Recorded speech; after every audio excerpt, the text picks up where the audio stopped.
बिस्मिल्लाहिर्रहमानिर्रहीम। अस्सलाम वालेकुम व्यूवर्स, उम्मीद है आप सब खैरियत से होंगे। आप सबको मैं अपने यूट्यूब चैनल एवरीडे साइकोलॉजी में वेलकम करता हूं।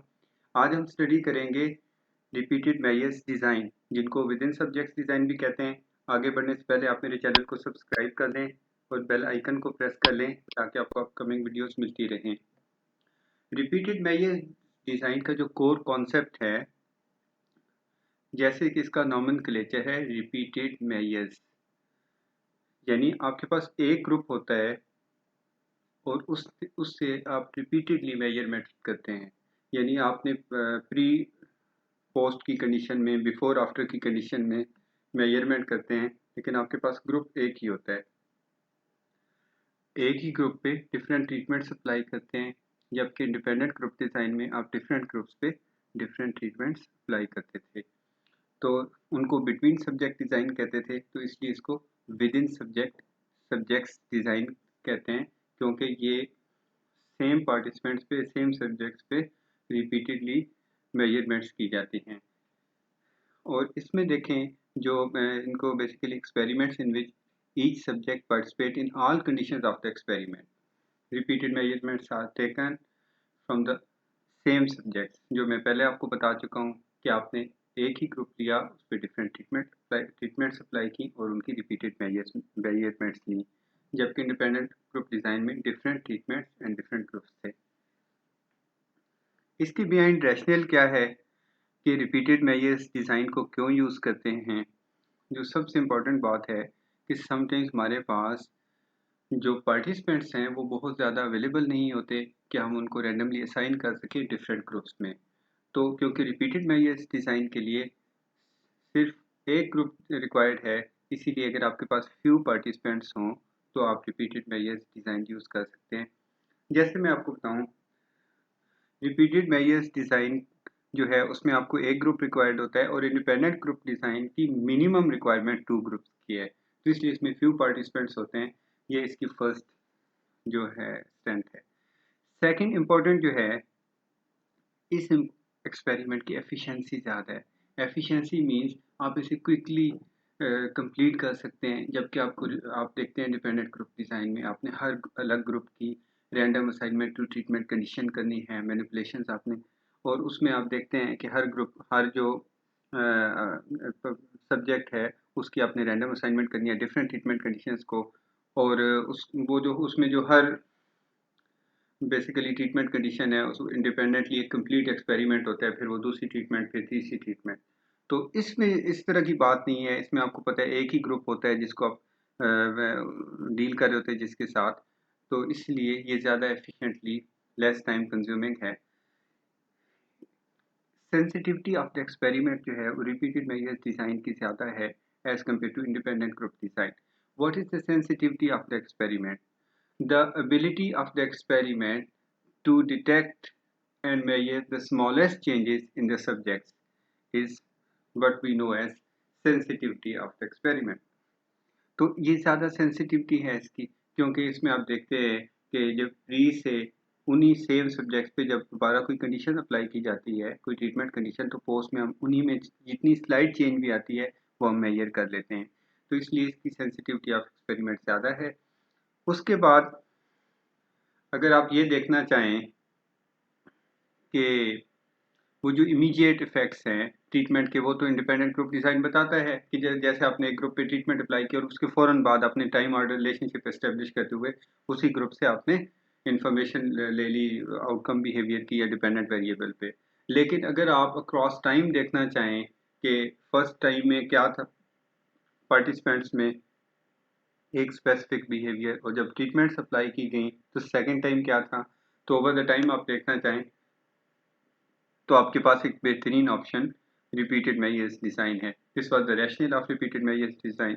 कंट्रोल ग्रुप की बात करें, इसमें कंट्रोल ग्रुप रिक्वायर्ड नहीं होता, क्योंकि आप जब प्री टेस्टिंग करते हैं, यानी प्री पोस्ट बिफोर आफ्टर, आप बिफोर एक्सपेरिमेंटल कंडीशंस अप्लाई करने से पहले जब उनसे इंफॉर्मेशन लेते हैं तो वो, और उसके बाद आफ्टर लेते हैं, तो जो आप आफ्टर लेते हैं, जब आप रिपीटेड मेजरमेंट करते हैं, हर जो प्रीवियस उसके स्कोर्स थे, वो जो अपकमिंग स्कोर्स होते हैं उसके लिए control what is control, we need a group to have some scores to compare, तो वो अपने खुद ही जो पार्टिसिपेंट होते हैं, they are their own controls.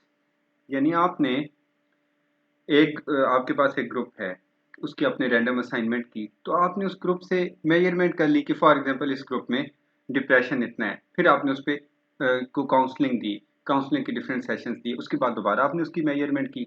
तो जो आप दोबारा मेजरमेंट करेंगे वो यानी ट्रीटमेंट के बाद, वो उसके अपने कंट्रोल है, उस they are their own controls कि वो जो पहले उनके स्कोर्स थे आप उन्हीं से उनको कंपेयर कर सकते हैं। तो आपको बेसिकली कंपैरिजन के लिए एक ग्रुप चाहिए होता है, तो वो खुद ही क्योंकि रिपीटेड उनसे मेजरमेंट ली जा रही होती है, तो उनकी जो प्रीवियस मेजरमेंट होती है वो खुद कंट्रोल ग्रुप का वर्क करती है रिपीटेड मेजर्स डिजाइन में। So control group is not required in repeated measures design. Threats to internal validity. पहली बात तो ये है कि आपको पता होना चाहिए कि इंटरनल वैलिडिटी होती क्या है, और हम क्लेम करते हैं कि जो इंटरनल वैलिडिटी होती है वो एक्सपेरिमेंटल रिसर्च की हाई होती है, एक्सपेरिमेंट्स की। इंटरनल वैलिडिटी ये होती है कि the independent variable cause the difference in the behavior as measured by the dependent variable is called internal validity. बहुत आसान लफ्ज़ों में अगर आप ये क्लेम करें कि change in the behavior or change in the dependent variable is just because of independent variable, by putting aside, by controlling, by parceling out all confounding factors, then we claim that all alternate explanations, then we can claim that it is internally valid. आसान लफ्ज़ों में हम कहते हैं independent काज होता है और dependent effect. इस काज इफेक्ट लिंक को एस्टेब्लिश करते हुए जब आप ये क्लेम करते हैं कि ये वाकई काज है और ये इफेक्ट है और इसमें दरमियान में और किसी भी कंफाउंडिंग फैक्टर या अल्टरनेट एक्सप्लेनेशन आपके पास और कोई नहीं है, सिर्फ इसी ने ही चेंज काज की, तो हम कहते हैं ये इंटरनली वैलिड है। अब जो रिपीटेड मेजर्स डिज़ाइन हैं कि इसमें इंडिविजुअल डिफरेंसेस से रिलेटेड कंफाउंडिंग फैक्टर्स जो होते थे वो ज़्यादा नहीं कंफाउंड करते। उसकी रीज़न ये है कि जब आप इंडिपेंडेंट ग्रुप्स डिज़ाइन यूज़ करते थे तो उसमें डिफरेंट आप ग्रुप्स फॉर्म करते थे, तो आप चाहते थे कि ये जो एक ग्रुप है वो दूसरे से कंपेरेबल हो, उनमें इंडिविजुअल डिफरेंसेस ऐसे न हो। फॉर एग्जांपल आप चाहते थे कि एक ग्रुप में ऐसे ना हो कि बहुत ज़्यादा इंटेलिजेंट लोग जो हैं उनका क्लस्टर बन जाए और दूसरे ग्रुप में जो हैं मॉडरेट, एवरेज या लो इंटेलिजेंट के लोग हों, आईक्यू के लोग हों। तो इसका मतलब ये हुआ कि आपने इंश्योर करते थे कि ग्रुप कंपेरेबल हों, क्योंकि आपने उन ग्रुप्स को ही कंपेयर करना होता था ट्रीटमेंट कंडीशन अप्लाई करके।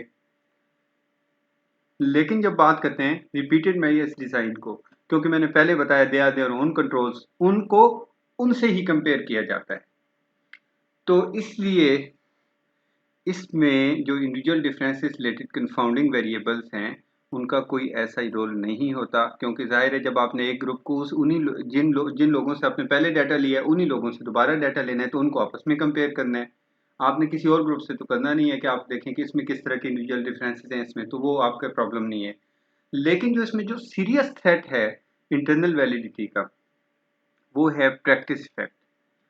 और प्रैक्टिस इफेक्ट क्या है कि हम क्लेम करते हैं कि जो आप रिपीटेड मेजर डिज़ाइन है उसमें जो चेंज है it's across conditions, not because of repeated testing, तो आप कहते हैं कि द चेंज इज, अगर आप ये कहते हैं कि चेंज जो हो, आप देखें आप लोगों से डिफरेंट टेक्निक्स उन पे अप्लाई करते हैं, तो वो जब टेक्निक्स अप्लाई करते हैं तो उसके कोई इफेक्ट्स होते हैं। आप एक बार अप्लाई कर रहे हैं, दूसरी बार, तीसरी बार, वो लर्न करना स्टार्ट कर देते हैं, तो समटाइम्स रिपीटेड टेस्टिंग की वजह से उनके बिहेवियर में चेंज आ जाता है, जबकि आप एंटिसिपेट कर रहे हैं कि वो चेंज था just because of the independent variable. तो ये जो चेंजेस होती हैं इनको कहते हैं प्रैक्टिस इफेक्ट। मैं आपको इसकी एक सिंपल एग्जांपल देता हूँ कि आप किसी को एक टास्क देते हैं ग्रुप को, फॉर एग्जांपल मेमोरी का टास्क देते हैं, दोबारा आप ट्रीटमेंट अप्लाई करते हैं, तीसरी बार, थर्ड, फोर्थ, फिफ्थ टाइम आप देखेंगे कि जो मेमोरी के बाद आप उसकी measurement recall task for example आप उनको देते हैं, और उसके बाद जब आप उनसे उस रिकॉल टास्क की मेजरमेंट करते हैं तो आपको पता चलेगा कि उनके स्कोर्स इंक्रीज होते जा रहे हैं। क्यों? ये तो पॉजिटिव प्रैक्टिस इफेक्ट है कि वो उसको अंडरस्टैंड करते जा रहे हैं, अच्छा ये है, ये सीक्वेंस में चीज़ें आ रही हैं, बार बार रिपीट हो रही हैं।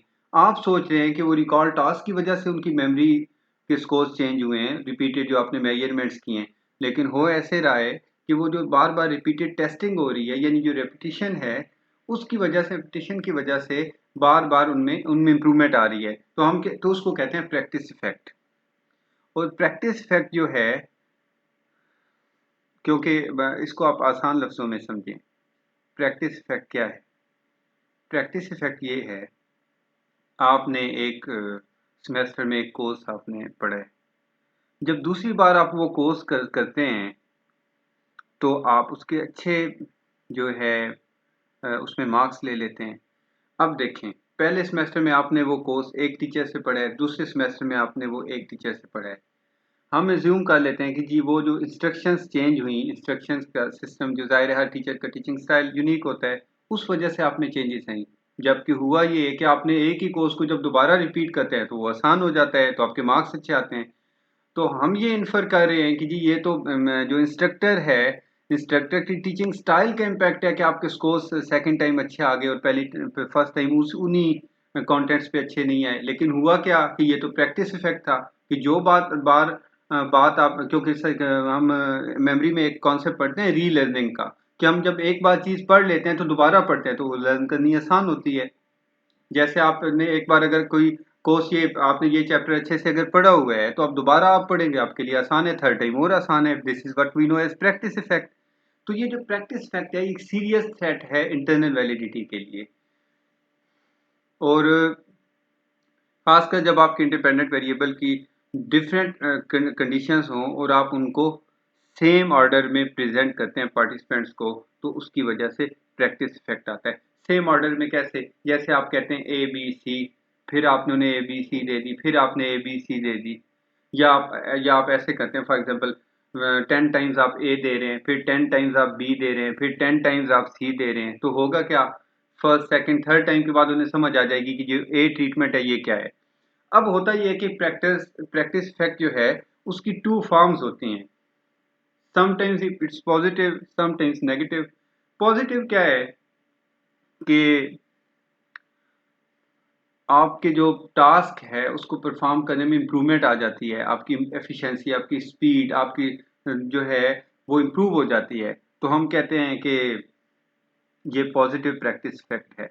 और समटाइम्स प्रैक्टिस जो आपकी जो परफॉर्मेंस है उसमें डिक्लाइन आ जाता है।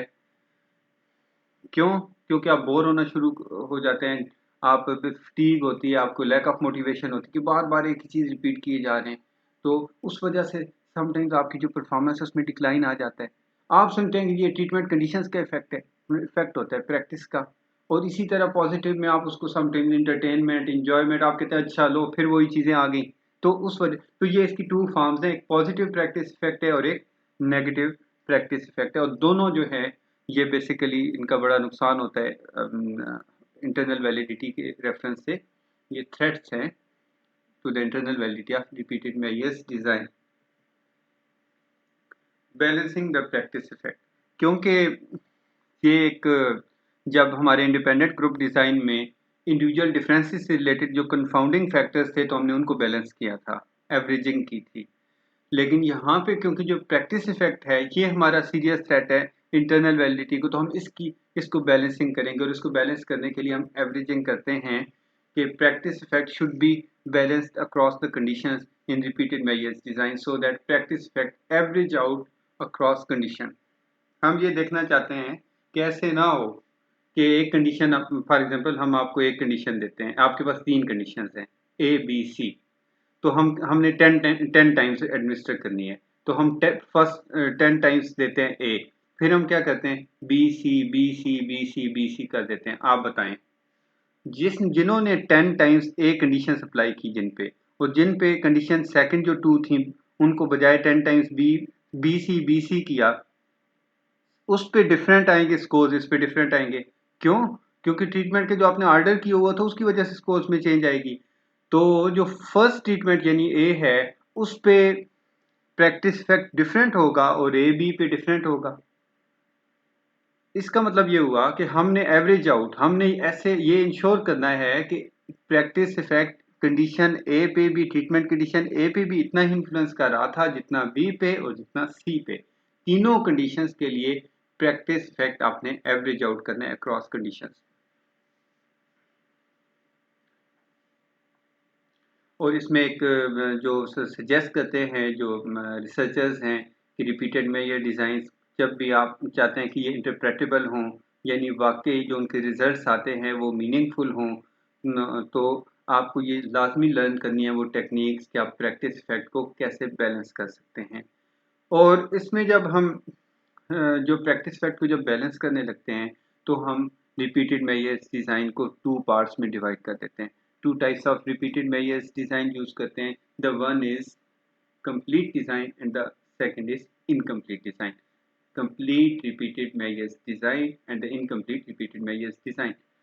एक स्पेसिफिक टेक्निक जो है जो कि डिफर करती है दोनों जो रिपीटेड मेजर्स डिज़ाइन है उसके लिए बेसिकली जो बैलेंसिंग के इफ़ेक्ट्स हैं आप देखेंगे जो आपके कंप्लीट डिज़ाइन है उसके लिए आप डिफरेंट यूज़ करते हैं और इनकम्प्लीट के लिए डिफरेंट यूज़ करते हैं। कॉमनली जो टेक्निक यूज़ की जाती है जो रेफ़र किया जाता है प्रैक्टिस इफेक्ट को जब हम बैलेंस करने लगते हैं काउंटर बैलेंसिंग कहते हैं। लेकिन आगे आप देखेंगे जो कंप्लीट डिज़ाइन में प्रैक्टिस इफेक्ट को कैसे हम एवरेज आउट करते हैं और इनकम्प्लीट में कैसे उसकी बैलेंसिंग करते हैं, कंप्लीट इनकम्प्लीट दोनों में। Types of repeated measures design, ये मैंने आपको भी बताया कि रिपीटेड जो हम the way we control practice effect forms a repeated measures design. एक कंप्लीट होता है और एक इनकम्प्लीट होता है। अगर आसान लफ्ज़ों में आप देखें तो इसका जो नॉमेनक्लेचर है कंप्लीट डिज़ाइन, इनकम्प्लीट डिज़ाइन, वो खुद बताता है। जब इसमें प्रैक्टिस इफेक्ट को बैलेंस करने लगते हैं कंप्लीट डिज़ाइन में तो तमाम पार्टिसिपेंट्स कंप्लीट एक्सपेरिमेंट में तमाम कंडीशन में पार्टिसिपेट करते हैं, तो हम कहते हैं ये कंप्लीट डिज़ाइन है। Each participant is considered a complete experiment. तो इसमें क्या होता है, different several times different order use करते हुए ईच टाइम आप डिफरेंट आर्डर यूज़ करते हैं कंडीशंस के। जैसे आपने पहले अगर आपके पास 3 कंडीशंस है ए बी सी, फिर आपने की B C A C D A D C A, different उसके आपने आर्डर्स बना दिए और वो सब आर्डर एक सीक्वेंस में सब आर्डर्स जो होते हैं वो हर पार्टिसिपेंट पे अप्लाई किए जाते हैं। जितने आप आर्डर्स बनाते हैं वो तमाम पार्टिसिपेंट्स पे अप्लाई किए जाते हैं, इसलिए इसको कहते हैं कंप्लीट डिज़ाइन। मैं आपको इसकी एक एग्जांपल देता हूँ। आपके पास for example A B C है, तो आपने इसके अगर 6 आर्डर्स बना लें A B C A C B A C B C C B A आपने कर लिया, ए सी बी कर लिया आपने सी, तो ये बेसिकली आपने जो डिफरेंट आर्डर्स बना लिए हर पार्टिसिपेंट पे ये तमाम आर्डर्स ट्रीटमेंट कंडीशंस के अप्लाई होंगे तो हम कहेंगे ये कंप्लीट डिज़ाइन है। यानी ये 6 के 6 आर्डर्स जो 3 कंडीशंस के मैंने बनाए ये हर पार्टिसिपेंट पे अप्लाई होंगे, सिलेक्टिव आर्डर्स नहीं होंगे, इसलिए कंप्लीट डिज़ाइन कहते हैं। लेकिन जब आप जैसे यहाँ पे लिखा हुआ practice effects are balanced for each participant by administering the conditions to each participant several times using different orders each time. तो हर जो पार्टिसिपेंट है वो आपका कंप्लीट एक्सपेरिमेंट है, यानी हर जो पार्टिसिपेंट होगा आपका वो पूरे एक्सपेरिमेंट के पूरे प्रोसीजर से तमाम कंडीशंस के आर्डर्स को फेस करेगा। और उसके बाद है इनकम्प्लीट डिज़ाइन। इसमें ऐसे होता है कि हमारे जो डिफरेंट आर्डर्स होते हैं उसमें हर जो पार्टिसिपेंट है उसमें उस पे क्या करते हैं, उसको ओनली वंस उस पे कंडीशन अप्लाई करते हैं। और जो पार्टिसिपेंट होते हैं उन पे जो डिफरेंट आर्डर्स उन पे अप्लाई किए जाते हैं, इस तरह नहीं होता कि हर पार्टिसिपेंट्स पे तमाम आर्डर्स अप्लाई किए जाते हों। जैसे आप देखें the incomplete design each condition is administered to each participant only once, repeatedly नहीं की जाती। ऐसे नहीं था कि आप सारी कंडीशंस सारे आर्डर्स सारे पार्टिसिपेंट पे आप अप्लाई कर रहे हो, ऐसे नहीं करते आप। और इसमें क्या करते हैं, the order of administering the conditions is varied across participant rather than for each participant, कि इसमें ये नहीं होता कि आप जब आर्डर एडमिनिस्टर करते हैं वो हर पार्टिसिपेंट के लिए हर एक पार्टिसिपेंट पे तमाम आर्डर आप अप्लाई करते थे, लेकिन यहाँ पे ऐसे नहीं है। यहाँ पे आप हर पार्टिसिपेंट पे सिलेक्टिव जो ऑर्डर्स होते हैं वो आप बेसिकली अप्लाई करते हैं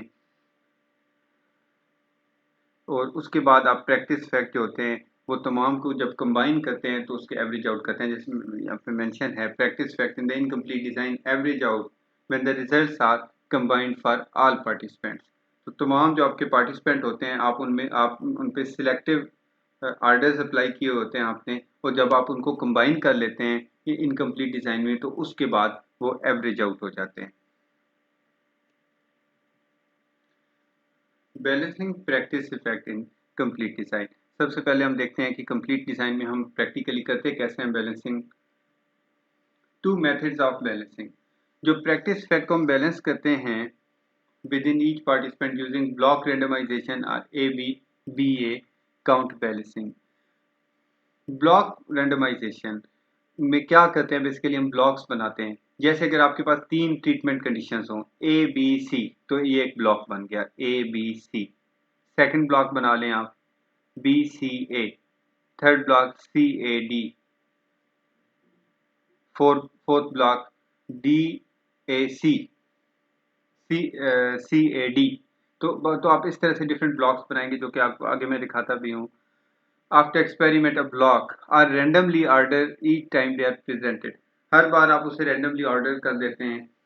रैंडम ऑर्डरिंग आप उनकी करते हैं। पहले आपने ABC दिया था, फिर आपने BCA दिया, आपने CAB दिया, आपने CBA दे दिया। तो आपने हर बार जब आप अपने पार्टिसिपेंट को वो और इसमें आपने ये याद रखना ये कंप्लीट डिज़ाइन है, यानी एक पार्टिसिपेंट है अगर आपके पास, तो हर बार आप उसको जो ट्रीटमेंट कंडीशंस अप्लाई करेंगे उस पर उनका ऑर्डर चेंज किया होगा। आपने एक ब्लॉक दिया ABC, सेकंड ब्लॉक देंगे BCA, थर्ड आप देंगे CAB। तो उस पर हर बार जो है वो ब्लॉक होगा जो वो रैंडमली ऑर्डर किया होगा each time they are presented. ABBA counter balancing बहुत इजी है। आप जो आपका ऑर्डर होता है, सीक्वेंस होता है, उसको आप रिवर्स कर देते हैं।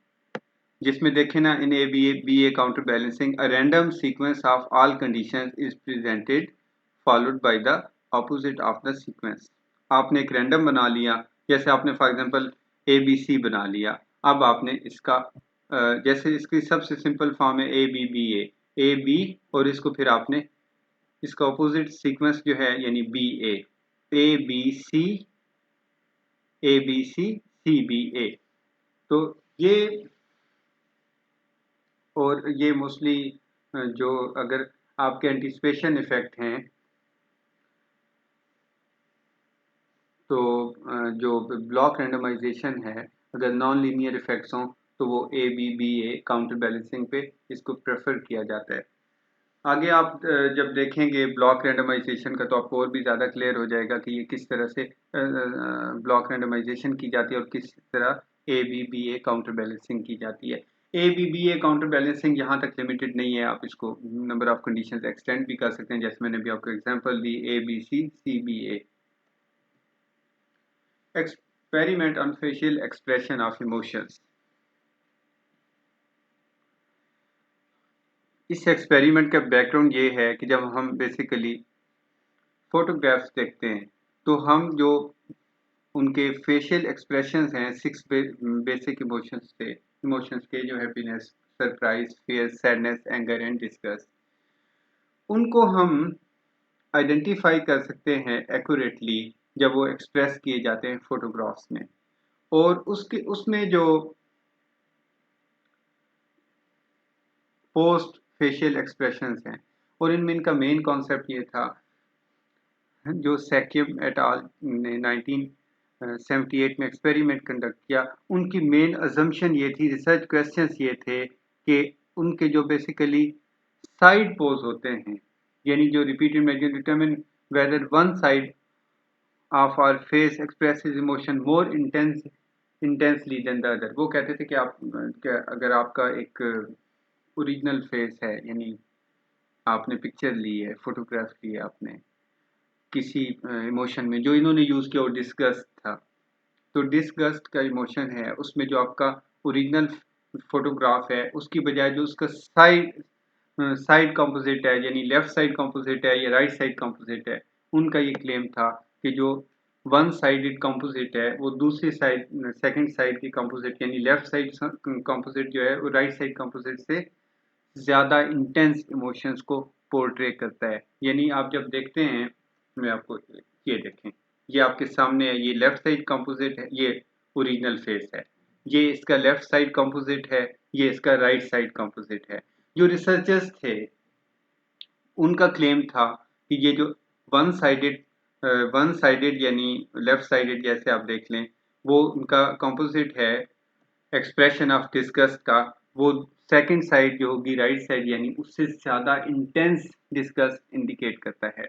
अब आप देखें ये तीनों जो पोजेस लिए गए हैं यानी लेफ्ट साइड, राइट साइड और फ्रंट, उनमें आप देखेंगे कि वो डिफरेंट पोर्ट्रे कर रहे हैं। अगर आप इसको खुद भी देखें तो सीमिंगली ये डिफरेंट नज़र आ रहे हैं और डिफरेंट लेवल ऑफ डिस्कस को पोर्ट्रे कर रहे हैं। तो वो यही देखना चाह रहे थे कि ये जो साइडेड पोजेस हैं इनमें से कौन सा कंपोजिट जो है वो ज़्यादा इंटेंस डिस्गस्ट को इंडिकेट करता है फोटोग्राफ्स में। तो ये जो सैक्यम एट अल का एक्सपेरिमेंट था, इसको कैसे किया गया, उन्होंने एक फोटोग्राफ लिया जो कि फुल फेस का था और उसके बाद उसके मिरर इमेजेस, 2 मिरर इमेजेस लिए और उसके बाद आप देखते हैं कि उन्होंने बेसिकली 2 कंपोजिट उसके बना लिए और एक उनका लेफ्ट साइड कंपोजिट था और एक उसका राइट साइड कंपोजिट था। ये आपके सामने है 2 composite photographs made from the center photograph are presented on either side of the original. Does one of the two composites in figure look more discussed than the other?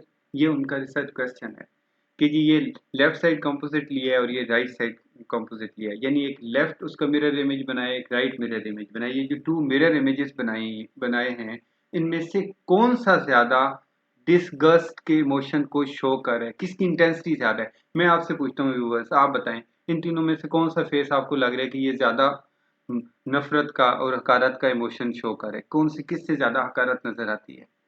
यही उसका experiment था कि ये जो साइड है यानी left side composite या right side composite कौन सा वाला ज़्यादा करता है। तो ये बेसिकली इनका जो एक्सपेरिमेंट था। और उसके बाद इन्होंने किया क्या, इन्होंने मैनिपुलेशन ऑफ इंडिपेंडेंट वेरिएबल, जो स्लाइड्स थी वो प्रेजेंट की गई इस सीक्वेंस में। ये देखें सबसे पहले ब्लॉक रैंडमाइजेशन, ये आप देखते हैं कि 54 स्लाइड्स जो थी वो हर पार्टिसिपेंट ने देखी हैं और उसके ब्लॉक्स बने हुए थे। इनके पास कितनी कंडीशंस थी आप देखें, oh original, first condition left side, L left side, second condition and third. Independent variable क्या था, फेशियल एक्सप्रेशन ऑफ डिस्गस्ट, इसको मैनिपुलेट किया गया 3 कंडीशंस में। आपको मैंने बताया था कि जब जो मैनिपुलेशन ये होती है कि आप इंडिपेंडेंट वेरिएबल के फर्दर लेवल्स बनाते हैं, कंडीशंस बनाते हैं। इसमें जो इंडिपेंडेंट वेरिएबल था वो variance of photograph depicting one of the emotions, और उसके जो आपने देखे उसके ये जो था basically variance of the photographs depicting one of the emotions. और इसमें आप देखें left composite, original and right composite, ये मैनिपुलेशन है कि उसकी 3 लेवल्स, ये 3 कंडीशंस बना ली। और the slides were presented individually for 10 seconds and participants were then given 35 seconds to make their ratings. इन्होंने 54 टाइम्स, आप ये देख सकते हैं 54 ट्रायल्स हैं, और इन्होंने कैसे ब्लॉक्स, रैंडम ब्लॉक्स बनाए थे। OLR, लेट्स से हमारे पास जो है पार्टिसिपेंट्स हैं, तो फर्स्ट पार्टिसिपेंट को लेते हैं। फॉर एग्जांपल फर्स्ट पार्टिसिपेंट जो है वो अगर आयशा है तो सबसे पहले आयशा को ये फर्स्ट ब्लॉक दिया जिसमें ओ यानी ओरिजिनल फेस की स्लाइड उसने देखी कि कितने सेकंड के लिए, 10 सेकंड्स के लिए। और उसके बाद उसको कहा कि जी आप 35 सेकंड्स हैं आपके पास, आप इस पे रेट करें 7 पॉइंट रेटिंग स्केल पे कि इसकी इंटेंसिटी कितनी है ओरिजिनल की। फर्स्ट स्लाइड आ गई, फिर आपने उसे लेफ्ट दी, ये लेफ्ट स्लाइड आ गई, उसे 10 सेकंड के लिए ये दिखाई और उसके बाद उसे कहा कि आप इसे 7 पॉइंट रेटिंग स्केल पे रेट कर दें। फिर उसको राइट साइड का ये दे दी। इस तरह 54 स्लाइड्स हर एक पार्टिसिपेंट को दी गई। मैंने एक पार्टिसिपेंट का फॉर एग्जांपल नाम लिया, लेट्स से कि आयशा, उसको उसको फर्स्ट ब्लॉक दिया गया OLR, फिर उसके बाद R, फिर O, फिर L, फिर इसके बाद आयशा को ये सेकंड ब्लॉक बन गया। ये देखें रैंडम ऑर्डर्स है ना, ये ब्लॉक बने हुए हैं। फर्स्ट ब्लॉक है OLR, फिर है ROL। अब उसको क्या देना है, राइट दिस वन, फिर स्लाइड दिखाई ओरिजिनल की, फिर लेफ्ट की, फिर इस तरह से हर एक क्योंकि ये कंप्लीट डिजाइन है, मैंने आपको बताया था कि कंप्लीट डिजाइन का कॉन्सेप्ट ये है कि हर पार्टिसिपेंट एक्सपेरिमेंट की हर कंडीशन में पार्टिसिपेट करता है। तो हमने फर्स्ट फॉर एग्जांपल पार्टिसिपेंट ले लिया आयशा को, और उसने 54 कंडीशंस में पार्टिसिपेट किया, जिसके ये ब्लॉक्स बने हुए थे। ये देखें, एक ब्लॉक, दो, तीन, 18 ब्लॉक्स बने हुए थे। और उस 18 ब्लॉक्स जो है, जो नंबर ऑफ ब्लॉक्स हैं वो डिपेंड करते हैं कि आपकी कितने टाइम्स आपने ट्रीटमेंट अप्लाई की। तो हर ट्रीटमेंट आप देखें 18 टाइम्स अप्लाई की हुई है। और अगर हम इसकी बजाय 18 टाइम्स को ऐसे अप्लाई करने की बजाय हम पहले 18 टाइम्स दे देते इनको ओरिजिनल, कि ये 18 टाइम्स लगातार हम for example first participant Ayesha को कहते हैं कि ये 18 स्लाइड्स, अगर 18 टाइम्स ये स्लाइड्स ये देखेगी, तो आपको नहीं लगता कि 5-6 बार, 2 बार, 3 बार के बाद उसने जज कर लेना कि ये तो बार बार वही दिखा रहे हैं। अब या तो वो उसको इंटरटेनमेंट ले ले, या वो उसको उससे बोर हो जाए कि ये क्या हो रहा है। फिर इस तरह 18 टाइम्स ये देते, उसकी बजाय उन्होंने क्या किया, इसके ब्लॉक्स बना दिए OLR, ROL, ROL, फिर LOR, फिर इस तरह 54 स्लाइड्स के 18 ब्लॉक्स बनाए गए। तो नंबर ऑफ ब्लॉक्स डिपेंड करते हैं नंबर ऑफ टाइम्स आपने कितनी कंडीशंस अप्लाइड, यानी 18 कंडीशंस थी, 18 टाइम्स आपने एक कंडीशन अप्लाई की, फिर 18 टाइम्स दूसरी, तो इस तरह हमारे पास 18 ब्लॉक्स हैं।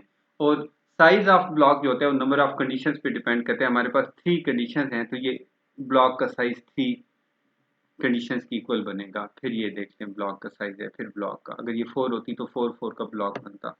तो खैर ये इस तरह, अच्छा ये एक पार्टिसिपेंट का बताया। अब दूसरा पार्टिसिपेंट आएगा, वो इसी तरह ये 54 कंडीशंस देखेगा, के फोटोग्राफ्स देखेगा 10 सेकंड्स के लिए, फिर थर्ड, फिर फोर्थ, इस तरह से तमाम पार्टिसिपेंट्स जो होंगे वो इसको देखेंगे।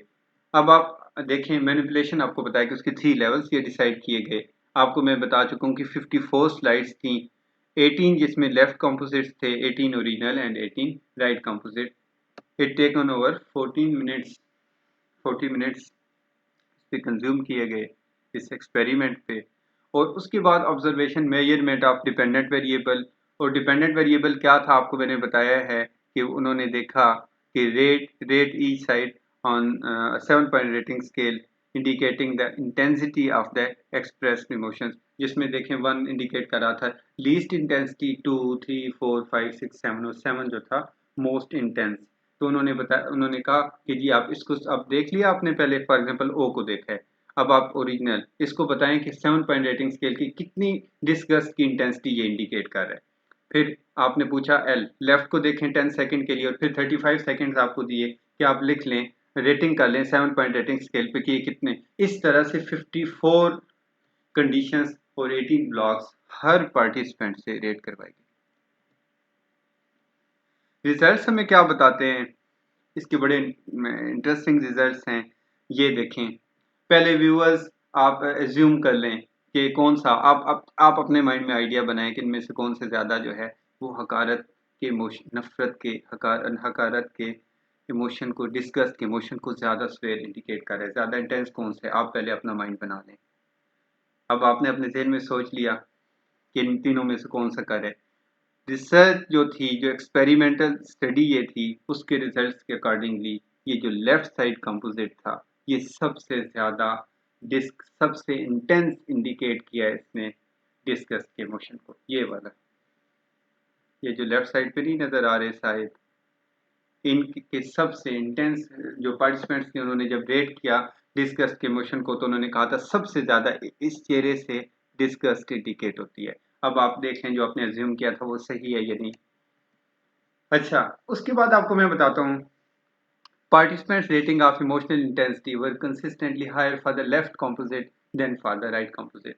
और क्या नॉन डायरेक्शनल हाइपोथेसिस था बेसिकली हम इन ऑथर्स का क्या था कि वन साइडेड जो पोज है वो does one of the two composites in figure look more discussed than the other, क्या इन दोनों में से एक ज्यादा डिस्कस नजर आता है as compare to the other, and the same is proved in the experiment. तो हमारा हाइपोथेसिस प्रूव हो गया कि वाकई लेफ्ट साइड को उन्होंने ज्यादा इंटेंस डिस्कस इंडिकेट करता है as compare to right side. जब हम इस तमाम पार्टिसिपेंट पे ये तमाम ट्रायल्स करके उसके बाद जब हमने उसका एवरेज लिया तो हमें पता चला कि जो पार्टिसिपेंट्स ने इंडिकेट किया कि ये जो लेफ्ट साइड कंपोजिट में ये जो फोटोग्राफ था ये सबसे intense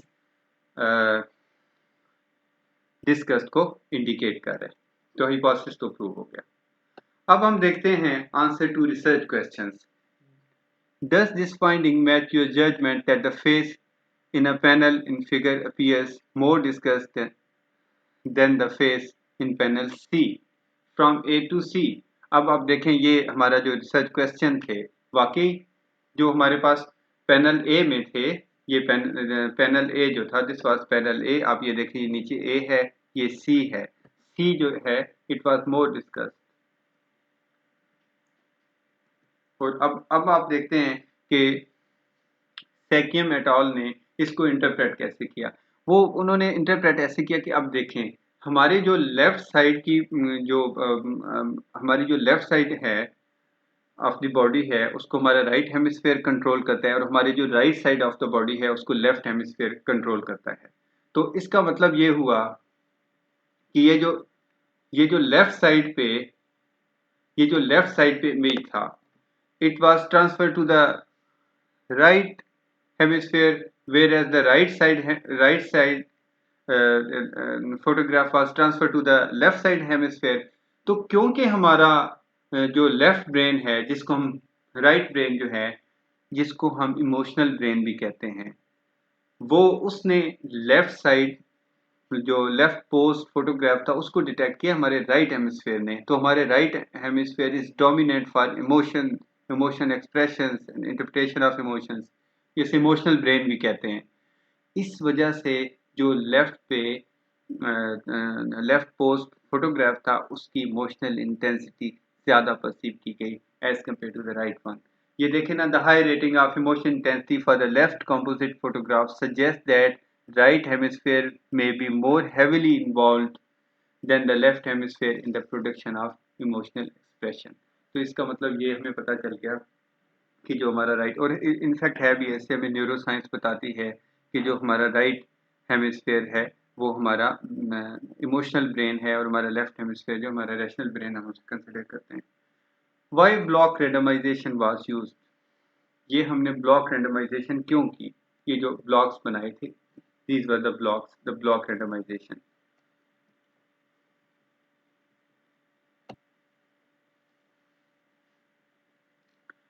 The interpretation of the differences in the rating depends critically on the order in which slides were presented to the participants। बिल्कुल सही है कि अब आप बताएं कि आपने उन्हें जो उनको तीन आपने कंडीशंस दी हैं, एक लेफ्ट कंपोजिट, एक राइट कंपोजिट और एक ओरिजिनल फोटोग्राफ।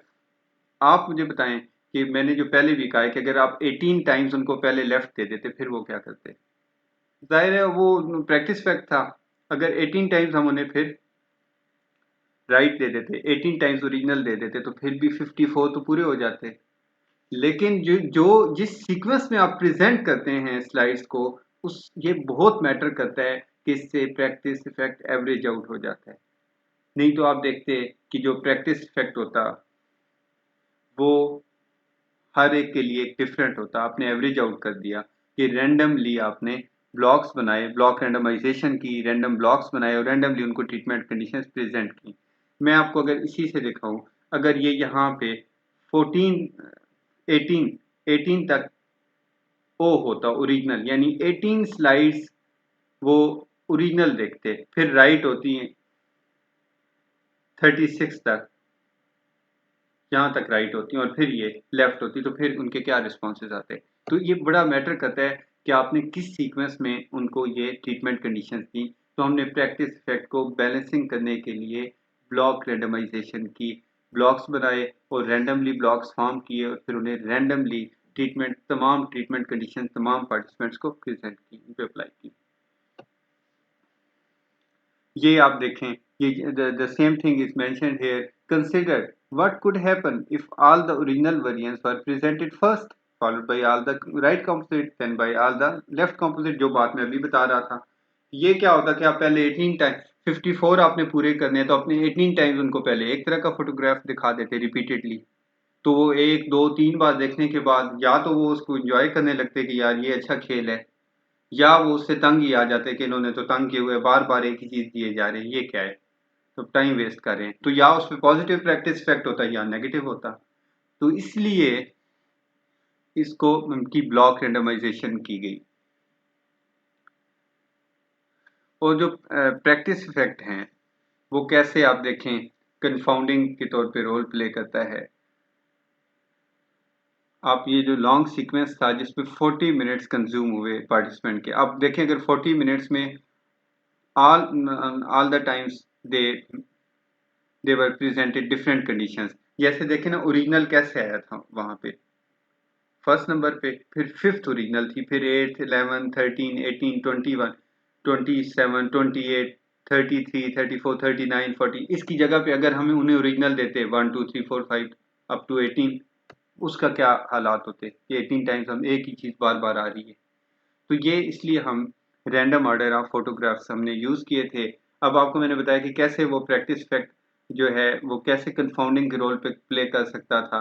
कि अगर आप देखते हैं कि अगर वो हम स्लाइड सीक्वेंस में हम अगर सेम स्लाइड्स ही बार बार उन्हें दिखाते, तो हो सकता है कि वो खुद ही डिस्गस्ट एक्सपीरियंस करने लगे। यानी अगर आप एक बंदे को अब मैं आपको एक एग्जांपल देता हूँ। बेसिकली ये क्या है, ये non verbal expression of emotion है ना एक फोटोग्राफ। आप अगर वर्बल आप किसी बंदे को 18 टाइम्स एक ही बात करें, जिच नहीं हो जाएगा वो 4 5 आप जब दूसरी बार रिपीट करते हैं ना बात, वो कहते हैं जी पहले बात हो चुकी है। अगर तीसरी बार के कहते पहले जी 2 बार हो चुकी है। तो आप एज्यूम करें कि अगर एक बंदे को आप एक पार्टिसिपेंट या सब्जेक्ट को 18 टाइम्स आप एक ही फोटोग्राफ दिखाए जा रहे हैं, तो वो क्या कहेगा, वो तो एंड पे जो उसकी रेटिंग्स आनी शुरू हो जाएंगी मेरे ख्याल में 3 4 के बाद, वो अपनी डिस्कस शामिल हो जाएगी कि ये क्या कर रहे हैं, जो उसकी वो अपनी हकारत है वो उसमें शामिल हो जाएगी कि ये मेरे साथ क्या कर दिया। तो ये बेसिकली प्रैक्टिस इफेक्ट है एज कंफाउंडिंग। तो उनकी जो मोटिवेशन है, जो अटेंशन है, अब टेंशन ही कम हो जाएगी। अटेंशन देखें आपने एक बार देखा है, दूसरी बार तीसरी आप कहेंगे अब यही आना है। हो सकता है 18 के बाद चेंज हो जाए, वो यही समझे कि यही चल रहे हैं, अभी तक सारे ही एक जैसे हैं। वो एज्यूम करने लग जाएंगे कि 18 टाइम्स एक जैसे 10 टाइम्स एक जैसा है, तो इसका मतलब चलता ही यही रहना है एंड तक। 54 टाइम्स वो उस पर टेंशन ही फोकस नहीं करेंगे। उनकी मोटिवेशन तो तमाम चीज़ों में डिक्लाइन आएगा। तो इसका मतलब हम जो सोचेंगे कि जी फॉर एग्जांपल अगर उन पे जब 54 पे पहुंचेंगे, अब सबसे ज़्यादा डिस्गस्ट उन पे होगी, हम सोचेंगे कि ये जो एंड पे उनको हमने लेफ्ट कंपोजिट दिखाए इस पे बहुत डिस्गस्ट। इनफैक्ट ये था कि वो सारे सीक्वेंस से बार बार एक ही चीज़ को देख देख के ही तंग आ चुके थे, उन्हें नफरत होने लगी। तो हम समझ रहे थे कि नहीं ये फोटोग्राफ शो कर रहे हैं। तो इसलिए ये जैसे आप यहाँ पे देखे मेंशन है कि If you gave high ratings for the slides shown at the end of this long sequence, your ratings may reflect the intensity of your own emotions of boredom and fatigue rather than the intensity of the emotion actually depicted in the photograph। जो मैं अभी आपको बात बता रहा हूँ कि आप एक बंदे को किसी भी एक पार्टिसिपेंट को आप 18 टाइम्स एक ही चीज दिखाएं, तो बजाय इसके कि वो उसमें वो फोटोग्राफ्स को रेट करे, वो अपने ही इंटरनल फीलिंग्स उसकी इतनी स्ट्रांग हो जाएंगी इसकी डिस्गस्ट की, इतना वो बोर हो जाएगा, lack of motivation, lack of attention, divided attention, कि वो उसको रेट अपनी इमोशंस करने लग जाएंगे। तो आपको मैंने बताया कि जो नंबर ऑफ ब्लॉक्स होते हैं वो डिपेंड करते हैं अब नंबर ऑफ टाइम्स आपने कंडीशंस जो हैं अप्लाई की। तो इसमें आप देखें कि 18 टाइम्स आपने हर कंडीशन अप्लाई की है। ये आप यहाँ से देख सकते हैं 1 2 3 4 5 6 7 8 9 10 11 12 13 14 15 16 17 एंड 18। हम देखते हैं अब 18 ब्लॉक्स हैं, यानी ये आप देखें एक ब्लॉक है 1 2 3 4 5 6 7 8 9 9 these and 9 these 18। 18 ब्लॉक्स होते हैं, तो नंबर ऑफ ब्लॉक्स डिपेंड करते हैं the number of times you have presented treatment conditions, और जो साइज ऑफ ब्लॉक है वो डिपेंड करता है नंबर ऑफ कंडीशंस पे। तो ये देखें हमारे पास 3 कंडीशंस थी, तो ब्लॉक का साइज ये है, ये डॉटेड लाइन जो है ये एक ब्लॉक, फर्स्ट ब्लॉक, 3 कंडीशंस हैं OLR, फिर ये सेकंड ब्लॉक। तो जो साइज ऑफ ब्लॉक है वो नंबर ऑफ ट्रीटमेंट कंडीशंस पे डिपेंड करता है। तो ये रैंडम ऑर्डर ऑफ फोटोग्राफ्स आपको बताया कि देखें वो जो ओ था वो ओरिजिनल यानी कि जो फोटोग्राफ था वो इस ऑर्डर में हर पार्टिसिपेंट के सामने आया, पहले फर्स्ट पे आया, फिर फिफ्थ पे आया, फिर एट्थ पे आया। तो ये था इस एक्सपेरिमेंट के बारे में। अब आपको बताता हूँ ABBA काउंटर बैलेंसिंग। हमने 2 मेथड्स पढ़े थे जो बेसिकली इसको बैलेंस करने के प्रैक्टिस इफेक्ट को। जो फर्स्ट आपने पढ़ा था वो था ब्लॉक रेंडमाइजेशन, जो आपने सेकंड है वो है ABBA काउंटर बैलेंसिंग। तो आप ABBA काउंटर बैलेंसिंग जो है वो आप उसका जो ये बेसिकली प्रोटोटिपिकल है ABBA counter balancing, AB first condition second, फिर सेकंड फर्स्ट, ABBA। ये देखें in its simplest form, ABBA counterbalancing can be used to balance practice effect in the complete design with a few as to administration of each condition.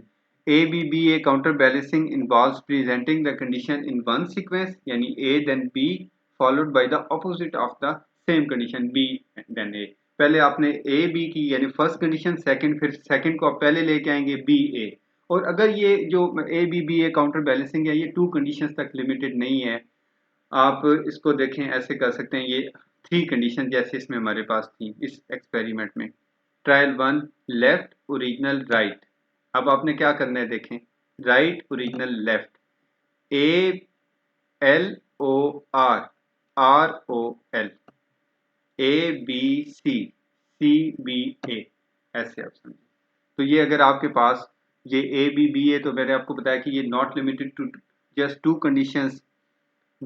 ये देखें in this case it literally would be ABC CBA। तो हमने यही किया, ये देखें the order of the 3 conditions on the first 3 trials is simply reversed by for trials 4 to 6।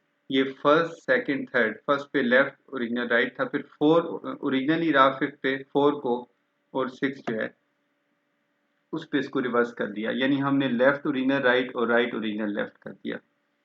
तो आपको मैंने बताया था कि जब एंटीसिपेशन इफेक्ट्स हों, एंटीसिपेशन इफेक्ट्स की है कि अगर आपको पता हो कि इस तरह से आगे जो है आपसे एक्सपेक्ट किया जा रहा है कि इस सीक्वेंस में अगली कंडीशन क्या आएगी, अगर आपको लगता है कि ऐसे होगा तो फिर फॉर एग्जांपल आपने पहले A दी फिर B, और पार्टिसिपेंट अगर ये अगर आप उन्हें दोबारा B दें, B दें और वो अंडरस्टैंड कर लें, वो एक्सपेक्ट कर लें कि अब A आ जाएगी कि जो पहले आई थी। तो अगर ऐसे अगर आपको लगे कि when a participant develops anticipation occurs, effects occurs when a participant develops expectations about which condition should occur next in the sequence। तो अगर इस तरह की कंडीशंस हों तो ये ABBA काउंटर बैलेंसिंग से अवॉइड करना चाहिए अगर एंटिसिपेशन इफेक्ट के चांसेस हों। तो इसमें ये होगा कि अगर ऐसे होता है तो जो पार्टिसिपेंट के रिस्पॉन्सेस हैं वो ज़्यादा उनकी एक्सपेक्टेशन से चेंज होंगे instead of the counter balancing of the conditions. यानी आप जो सोच रहे थे कि जो हमने इसका जो रिवर्स ऑर्डर करते हैं ओरिजिनल का उसका अपोजिट देते हैं, फर्स्ट ऑर्डर का अपोजिट देते हैं, उसकी बजाय जो उनके रिस्पॉन्सेज हैं वो जो एक्सपेक्ट कर रहे होंगे कि अब ऐसे आएंगी उनसे वो ज़्यादा चेंज होने लगेंगे। उनका जो डिपेंडेंट वेरिएबल है उसमें चेंज बजाय काउंटर बैलेंसिंग की वजह से उनकी एक्सपेक्टेशन। तो अगर आपको एंटिसिपेशन इफेक्ट्स के चांसेस हों तो आप ABBA काउंटर बैलेंसिंग को अवॉइड करें। लें जी, अब हम इसका जो सेकंड पार्ट था balancing practice effect in incomplete design, ये पढ़ते हैं। अब पहले आपको मैं ये बताऊं कि इनकम्प्लीट डिज़ाइन का जो कॉन्सेप्ट था, अगर आपको अभी तक याद है कि आपने देखा कि जो कंप्लीट डिज़ाइन था, उसमें हर पार्टिसिपेंट ने तमाम कंडीशंस उस पर अप्लाई की गई, तमाम आपने देखा ब्लॉक्स उस पर अप्लाई किए गए और हर पार्टिसिपेंट ने कंप्लीट एक्सपेरिमेंट में पार्टिसिपेट किया। जबकि जैसे कि इसका नॉमेनक्लेचर इंडिकेट करता है इनकम्प्लीट डिज़ाइन, इसका ये मतलब ना समझिएगा कि ये ऐसा रिपीटेड में ये डिज़ाइन है जो इनकम्प्लीट है। इनका बस इनको स्प्लिट करने के लिए उसको कंप्लीट लिखा गया क्योंकि वो उसमें तमाम पार्टिसिपेंट कंप्लीट एक्सपेरिमेंट में हर पार्टिसिपेंट पार्टिसिपेट करता है, और इसको इनकम्प्लीट किया कहा गया क्योंकि इसमें हर पार्टिसिपेंट तमाम एक्सपेरिमेंट हर पार्टिसिपेंट पे तमाम कंडीशंस अप्लाई की जाती हैं, लेकिन वो तमाम जो कंप्लीट एक्सपेरिमेंट है उसमें पार्टिसिपेट नहीं करता। तो इसलिए इसको हम incomplete practice fact, balancing practice fact in incomplete design हम स्टडी करेंगे। अब ये देखें जी, balancing practice fact in the incomplete design,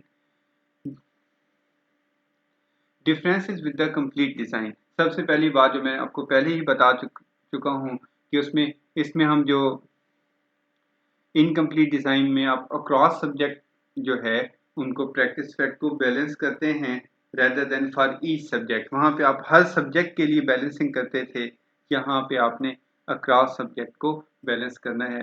तो उसके बाद यानी कुछ सब्जेक्ट्स पे और कंडीशन अप्लाई करेंगे, कुछ पे और कुछ पे और, तो इस तरह क्रॉस सब्जेक्ट उनकी बैलेंसिंग कर देंगे। और उसमें आप क्या करते थे, हर सब्जेक्ट के लिए हर सब्जेक्ट पे तमाम कंडीशंस अप्लाई करते थे थ्रू ब्लॉक रैंडमाइजेशन या ABBA काउंटर बैलेंसिंग, और वो तमाम कंडीशंस में पार्टिसिपेट करते थे तो आप उसे एवरेज आउट करते थे। लेकिन जब इसमें आप लेंगे तो आप डिफरेंट पार्टिसिपेंट पे डिफरेंट ऑर्डर्स जैसे अप्लाई कर सकते हैं, अप्लाई करेंगे और उसके बाद उनको अक्रॉस सब्जेक्ट उनको बैलेंस कर देंगे। इसमें use of orders, the rule for balancing practice fact in the incomplete design is that each condition of the experiment must be presented in each ordinal position। यानी कि हर जो कंडीशन है आप उसको ऑर्डिनल पोजीशन में लेके जाते हैं। कि जो यूज ऑफ ऑर्डर है उसमें मैं अब आपको भी बताऊंगा कि कैसे डिफरेंट ऑर्डर्स फॉर्म किए जाते हैं जो ट्रीटमेंट कंडीशंस के, और उनको कैसे अप्लाई किया जाता है। जैसे ये देखें, use of all possible orders, मैं आपसे पूछूं कि A B 2 कंडीशंस है कि कितने ऑर्डर्स बन सकते हैं, ऑब्वियसली 2, AB BA। अगर हमारे पास ABC हो तो इसके कितने ऑर्डर्स बनेंगे, obviously 6, ABC BCA ACB CAB, उसके बाद आप करेंगे BCA CAB, तो ये इस तरह से 6 ऑर्डर्स बन जाएंगे। तो अब आप देखें, अगर आपके पास 3 कंडीशंस हैं तो इस तरह ऑल पॉसिबल ऑर्डर्स, अगर 2 कंडीशंस हो तो 2 बन सकते हैं AB BA, अगर 3 हो तो उसके 6 बन सकते हैं। अगर आप बनाएं ABC के ऑर्डर्स बनाएं तो 6 ऑर्डर्स बनेंगे। तो एक इसमें मेथड ये है कि हम तमाम ट्रीटमेंट कंडीशंस के ऑल पॉसिबल ऑर्डर्स बनाते हैं। तो ये एक मेथड जो है, एक इसमें balancing practice fact in the incomplete design, तो उसमें जो फर्स्ट मेथड है वो ये है कि आप ऑल पॉसिबल ऑर्डर्स बनाते हैं अगर आपकी 4 या 4 से लेस कंडीशंस हो। अब ये आपने याद रखना है कि अगर आपकी 4 हो, जैसे 3 हो तो मैंने आपको बताया कि उसके 6 ऑर्डर्स बनते हैं, और अगर आपकी 4 हो या 4 से लेस हो तो आप ये मेथड यूज़ कर सकते हैं, use of all possible orders, तो उसके तमाम ऑर्डर्स अपनी ट्रीटमेंट कंडीशंस के आप बनाएं। सेकंड हमारे पास ऑप्शन होता है यूज़ ऑफ सिलेक्टिव ऑर्डर्स। जैसे मैं आपको पहले बता चुका हूँ कि अगर आपकी ट्रीटमेंट कंडीशंस 4 से एक्सीड कर जाएं, अगर 5 हों, तो फिर आप क्या करेंगे, उसके बाद आप सिलेक्टिव ऑर्डर्स को यूज़ करेंगे।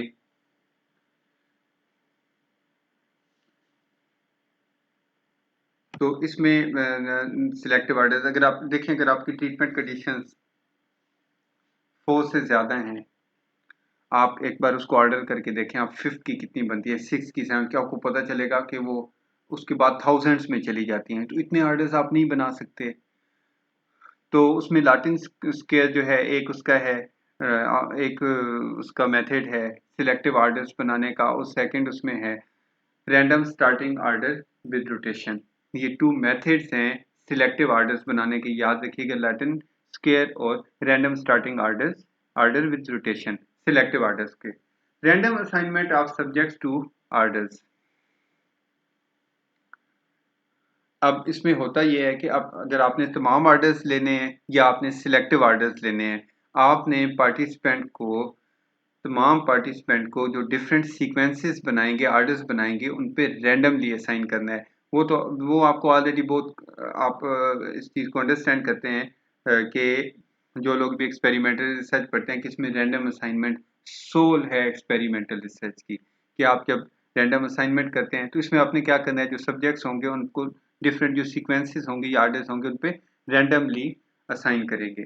ये मैंने आपको पहले बता दिया कि ऑल पॉसिबल आर्डर्स जब आप अप्लाई करेंगे तो आपके पास कंडीशंस मैक्सिमम 4 होनी चाहिए, इससे ज़्यादा नहीं होनी चाहिए। अगर आपके पास 4 से ज़्यादा कंडीशंस हैं, डू रिमेंबर कि आप 4 से ज़्यादा कंडीशंस हैं, या एक और कंडीशन जो मैं आपको आगे बताऊंगा, 4 से ज़्यादा कंडीशन हो तो डू रिमेंबर कि आपने ऑल पॉसिबल आर्डर्स नहीं बनाने।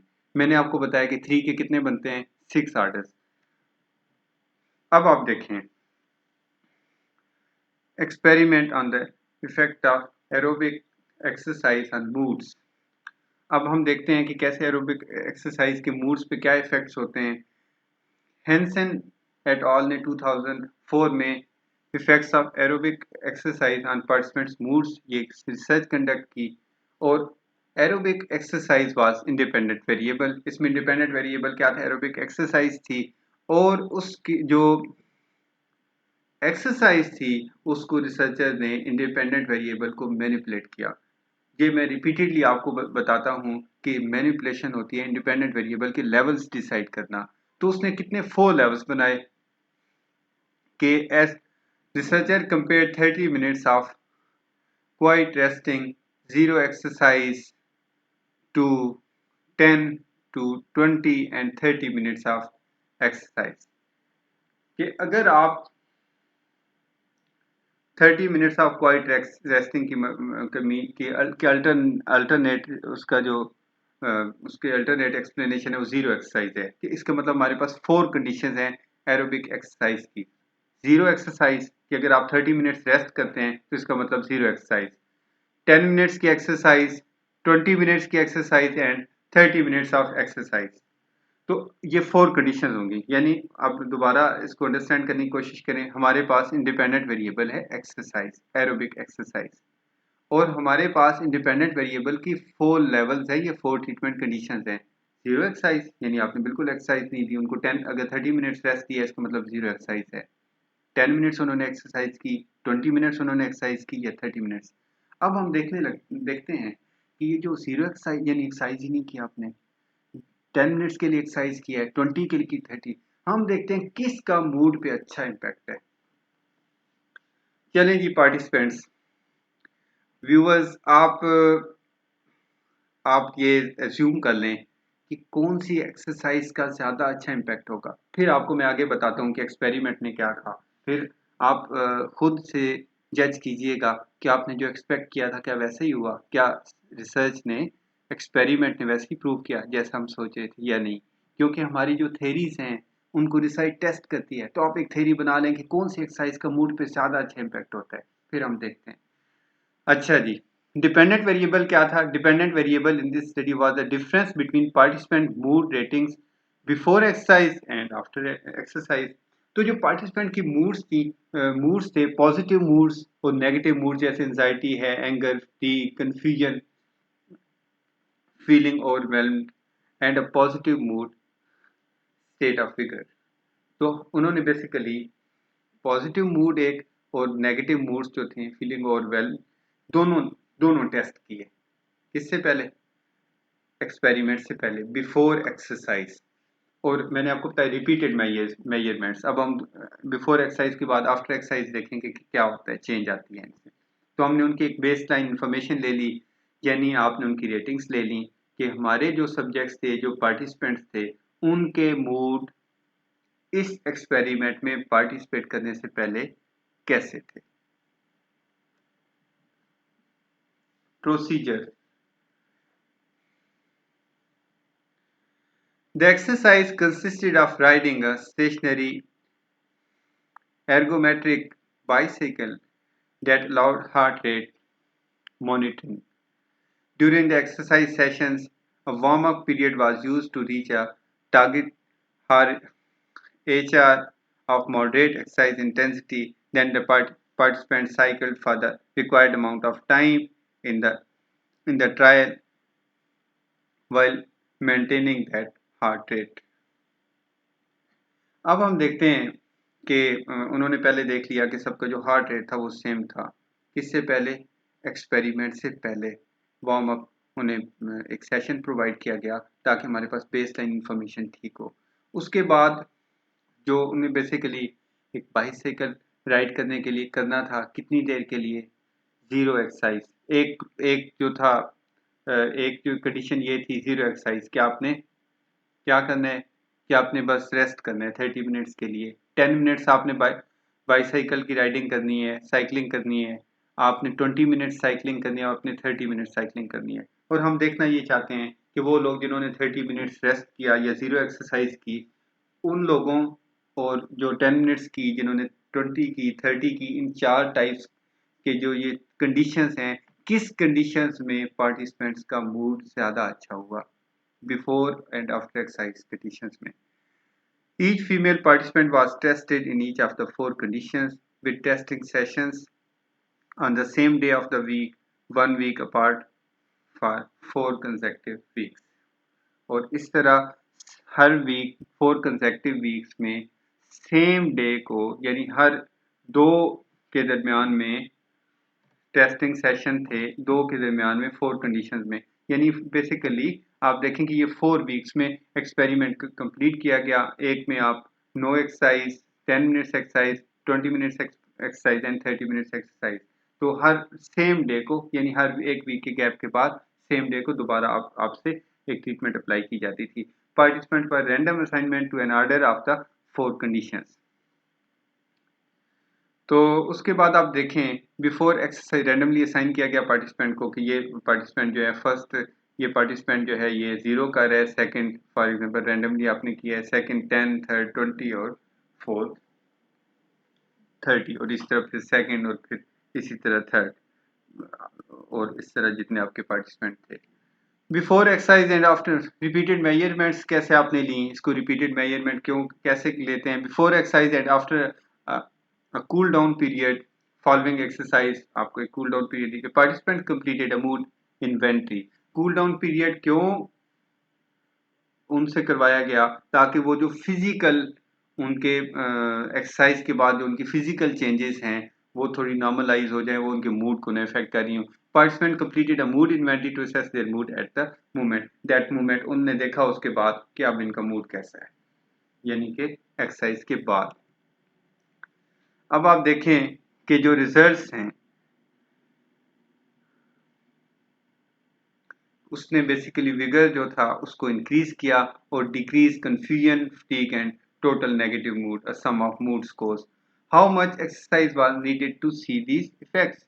एक तो अहम बात हमें पता चल गई कि एक्सरसाइज ने उनके पॉजिटिव मूड्स को इम्प्रूव किया और उनके जो नेगेटिव मूड्स थे उनके स्कोर्स को रिड्यूस किया। और लेकिन इसमें आप देखें 10 मिनट्स ऑफ एक्सरसाइज के साथ मेजर इम्प्रूवमेंट्स जो हैं वो नोट की गई। और जब 20 मिनट्स एक्सरसाइज पार्टिसिपेंट ने एक्सपीरियंस की further improvements in the feelings of confusion, उसमें आपकी feelings of confusion with 20 minutes of exercise participant experience further improvements in feelings of confusion. No additional mood gains were seen when participant reach 30 minutes of exercise. अच्छा, अब आप इसमें देखते हैं कि 10 minutes की एक्सरसाइज जो थी उसकी वजह से जो मेजर इम्प्रूवमेंट्स आई, यानी 10 मिनट्स की एक्सरसाइज के बाद 0, एक तो आपको पता चल गया कि जो 0 नो एक्सरसाइज थी उसका कोई फायदा नहीं था। 10 मिनट्स की एक्सरसाइज से उनमें पॉजिटिव मूड्स चेंजेस आई, यानी उनमें विगर इंक्रीज हुआ। और जब 20 मिनट्स के था तो उनकी जो कन्फ्यूजन थी, जो नेगेटिव मूड्स थे वो रिड्यूस हुए। लेकिन जब वो 30 पे जाती है तो इसका मतलब उसका कोई फायदा नहीं होगा। तो इसका मतलब आप एक्सरसाइज नहीं करते, जो एरोबिक एक्सरसाइज थी साइकिलिंग 10 आप नहीं बिल्कुल नहीं की आपने, रेस्ट करते रहे 30 मिनट्स के लिए, यानी जीरो एक्सरसाइज, या आपने 30 मिनट्स के लिए साइकिलिंग की, दोनों का कोई फायदा नहीं है। अगर आपको फायदा हुआ है तो वो 10 मिनट्स की एक्सरसाइज से या 20 मिनट्स की एक्सरसाइज से। अब मैंने आपको बताया था कि ऑल पॉसिबल ऑर्डर्स, जो प्रेफर्ड टेक्निक है बैलेंसिंग के लिए इनकम्प्लीट डिजाइन में, तो यूज ऑल पॉसिबल ऑर्डर्स। तो each participant is randomly assign to one of the orders. मैंने आपको बताया था कि इनकम्प्लीट डिजाइन है, इसमें आपने फॉर एग्जांपल अगर आपके पास 6 पार्टिसिपेंट हैं तो हर पार्टिसिपेंट ये, अगर आपके पास फॉर एग्जांपल देखें ए बी सी की, अगर आपके पास 3 कंडीशंस हैं तो उसके कितने ऑर्डर्स बनते हैं? 6। और अब ये होगा कि तमाम, अगर आपके पास मैं अज्यूम करता हूँ कि 6 पार्टिसिपेंट हैं, तो एक पार्टिसिपेंट जो है वो randomly assign to this order, secondly to this, third is, fourth, fifth, six. लेकिन कंप्लीट अगर ये डिजाइन होता तो एक ही पार्टिसिपेंट ये सारे ऑर्डर्स अप्लाई होते, लेकिन क्योंकि ये इनकम्प्लीट डिजाइन है तो फर्स्ट पार्टिसिपेंट पे ये, सेकंड पे ये, थर्ड पे ये, फोर्थ पे। मैंने आपको बताया था कि अब देखें ना कि ये ऑल पॉसिबल ऑर्डर्स हैं, तो इस तरह तो पार्टिसिपेंट को आपने use of all possible orders किए। As we just saw there are 6 possible orders with 3 conditions. और अगर आपके पास 4 कंडीशंस हों तो आप देखें कि कितने आपके ऑर्डर्स बनते हैं। और अगर आप देखें, मैंने आपको पहले बताया कि ड्रामेटिकली इंक्रीज होते हैं ऑर्डर्स में। 5 कंडीशंस के बाद 120 ऑर्डर्स बन जाते हैं। तो अब 120 ऑर्डर्स के लिए आपको मिनिमम कितने चाहिए पार्टिसिपेंट? आप जरा सोचें। मिनिमम अगर आप एक, जैसे मैंने कहा था 6 पार्टिसिपेंट हैं तो ये 3 कंडीशंस हैं तो 6 ऑर्डर्स बनते हैं, तो एक पार्टिसिपेंट को भी एक ऑर्डर दें तो ये 6 पूरे हो गए। और अगर आपके पास 120 ऑर्डर्स हैं तो कितने आपको पार्टिसिपेंट मिनिमम चाहिए? 120। और अगर आपके पास 720 है तो आपको मिनिमम 720 चाहिए 6 कंडीशंस के साथ। तो ये है, because of this the use of all possible orders is usually limited to experiments involving 4 और फ्यूअर कंडीशंस। मैं पहले भी बता चुका हूँ आपको कि अगर आपकी 4 या लेस देन 4 कंडीशंस हैं तो आप ऑल पॉसिबल ऑर्डर्स को यूज करें। अगर आपके 4 से एक्सीड करते हैं तो देखिए ना, 5th पे 120 पॉसिबल ऑर्डर्स बन जाएंगे, तो आप इतने इतने पार्टिसिपेंट कहाँ से लेंगे कि एक एक ऑर्डर भी किसी को दें। और अगर 6 पे जाएं तो ये देखें 6 कंडीशन पे 720 सेट्स बनते हैं, ऑर्डर्स बनते हैं। तो इसमें आप देखते हैं हम इसमें क्या किया गया, ये जो aerobic exercise on moods requirement for the use of all possible orders, there is one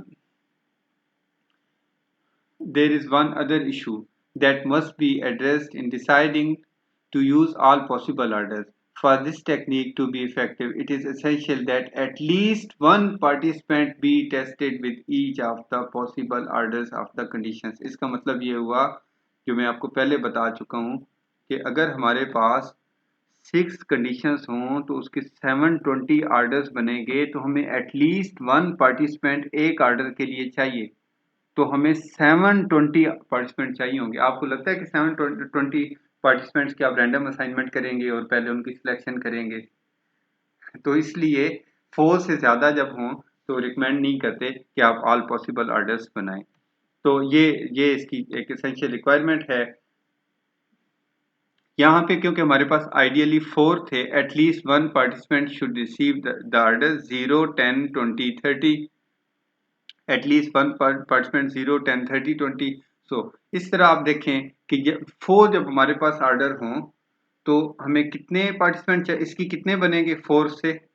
आप देखें ज़रा, ये अगर 3 factorial 3 into 2 into 1, 4 into 3 into 2 into 1, तो ये हमारे पास बनेंगे 24। 4 इसका मतलब जो हमारे पास इसमें 4 कंडीशंस थी, यानी 0 exercise, 10 minutes exercise, 20 minutes exercise और 30 मिनट्स एक्सरसाइज। इसके लिए हमें एटलीस्ट 24 पार्टिसिपेंट्स चाहिए थे। तो इसमें था क्या कि हमारे पास 24 पार्टिसिपेंट नहीं थे। तो क्योंकि 24 पार्टिसिपेंट नहीं थे इसमें, तो इसलिए क्या किया गया कि सिलेक्टिव ऑर्डर्स यूज किए गए। अगर आपके पास 24 पार्टिसिपेंट हों तो आप जो है आप फिर ये अप्लाई कर सकते हैं। We have just described the preferred method for balancing practice effect in the incomplete design all possible orders. There are times, however, when the use of all possible orders is not practical.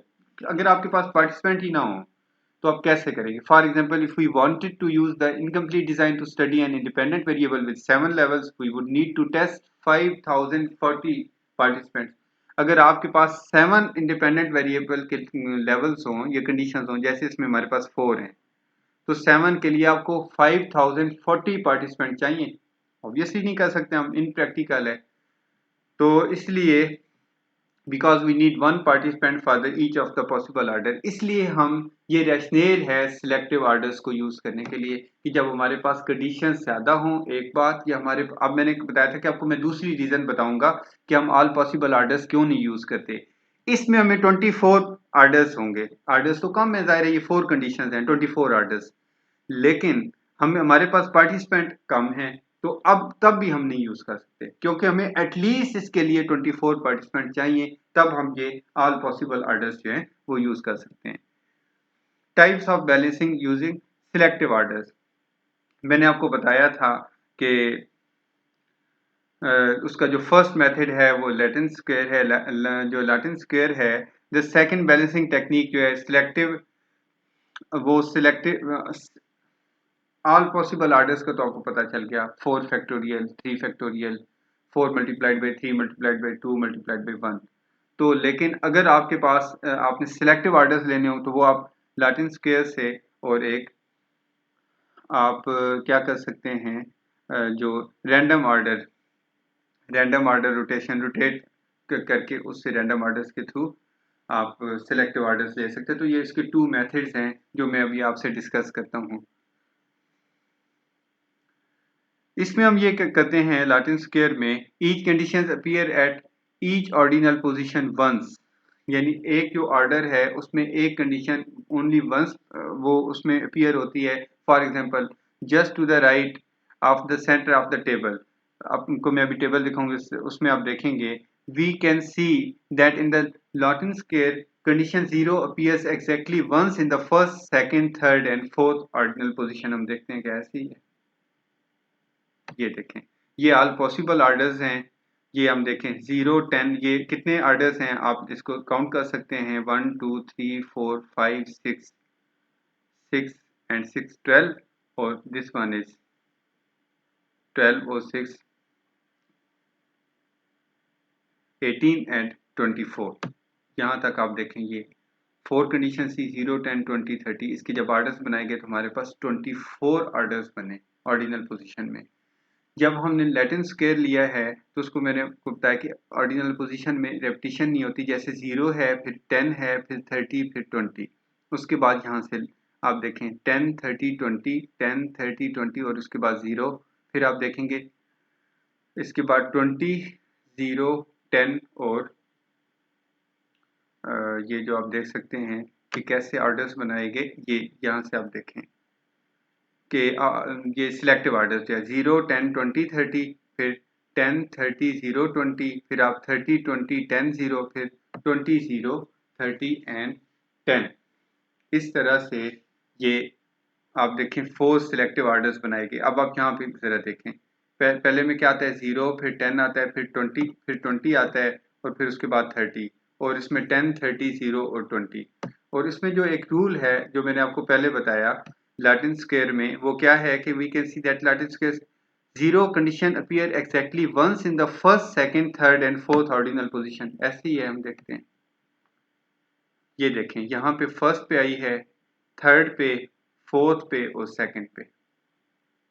आप कहीं पे ऐसे नहीं देखेंगे कि यहाँ पे 0 है और उसके साथ नीचे फिर 0 है. यहाँ पे आप नहीं देखेंगे कि यहाँ पे 20 है तो इसके साथ 20 है. आप किसी को भी देखें कि वो यहाँ पे ओनली वंस आ रहे ऑर्डिनल पोजीशन में. और उसके बाद जो लैटिन स्क्वायर में आप देखेंगे कि each condition precedes and follows each other condition exactly once. इसमें देख लें आप दोबारा जो मैंने आपको पहले बात बताई, ये देखें 0 के बाद आप 10 है, उसके बाद 10 के बाद 20 है, और उसके बाद 30 है. अब आप यहाँ पे ऐसे नहीं, कहीं पे भी नहीं देखेंगे जहाँ पे 0 और 10 हो. फॉर एग्जांपल देखें 0 के बाद क्या है, 20 है, 0 के बाद 30 है, 10 के बाद 0 है. कहीं पे 0 और 10 नहीं है. इस तरह देखें 30-20 कहीं पे भी नहीं होगा, ये 10-30 है, 20-30 है, 30-10 है। तो इस तरह से ये भी रिपीट नहीं होंगे। अब 10-20 देखें, पेयर्स, फंस, 20-10 एंड सो ऑन। इस तरह से ये जो पेयर्स हैं, एक कंडीशन दूसरी कंडीशन को जब प्रीसीड करती है या एक्सीड करती है ओनली वंस, सेकंड टाइम वो अपीयर नहीं होती। उसके बाद देखें random starting order with rotation, जो कि सेकंड मेथड है इसका सिलेक्टिव ऑर्डर्स को यूज करने का, सिलेक्ट करने का। The second balancing technique using selective orders requires you to begin with the random order of the conditions and to rotate this sequence systematically with each condition moving one position to the left each. ये बहुत simple है जो random rotation करते हैं आप, random starting order with rotation. ये आप देखें 10, 20, 30, 0। फिर आपने यहाँ से लेना है 20, 30, 0, 20, 30, 0 और उसके बाद 10। यहाँ से लेना है 30, 0, 10, 30, 0, 10 उसके बाद 20। यहाँ से लेंगे 0, 10, 20 उसके बाद 30, 0, 10, 20 उसके बाद 30। तो ये है random starting order with rotation. तो ये इसके टू मेथड्स हैं, लैटिन स्क्वायर और रैंडम स्टार्टिंग ऑर्डर, जब आपने सिलेक्टिव ऑर्डर्स लेने हो। और जब आपने ऑल पॉसिबल ऑर्डर्स, ये मैंने आपको बताया था 4 फैक्टोरियल, हमारे पास 4 कंडीशन थी, 0 exercise, no exercise, 10 minutes exercise, 20, 30। हमने 4 multiplied by 3 multiplied by 2 multiplied by 1 24 total condition थी। यहाँ से आप देखें ये फर्स्ट ऑर्डर है और यहाँ पे आपके देखेंगे 24 पूरे हो जाते हैं। तो अब इस रिसर्च में क्यों नहीं ऑल पॉसिबल ऑर्डर हम ले सके, जबकि इसमें सिर्फ 24 रिक्वायर्ड थे? क्योंकि इस रिसर्च में हमारे पास पार्टिसिपेंट ही 14 थे। तो हमने अगर एक पार्टिसिपेंट को इसमें से एक भी ऑर्डर को पे अप्लाई करना हो तो हम 14 के बाद यानी यहाँ पे जाके ख़त्म हो जाते थे, तो उसके बाद ही हमारे पास सारे ऑर्डर्स बच जाते थे, 10 ऑर्डर्स हमारे पास बच जाते हैं। तो हमने इसलिए इसमें सिलेक्टिव ऑर्डर्स को यूज़ किया।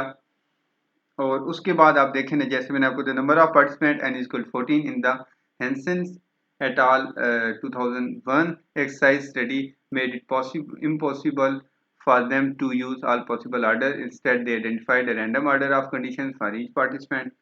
This leaves, हाँ इसमें ये है कि ये जो रैंडम ऑर्डर इवन किए गए, इसमें एक पॉसिबिलिटी है कि जो practice effect was not completely balanced in their design. इनकी लिमिटेशन ये है, वो किस लिए? If the 10 minutes exercise period was more often last in the sequence, participant mood improvement may have been due to the relief over a shorter exercise period, not the exercise itself.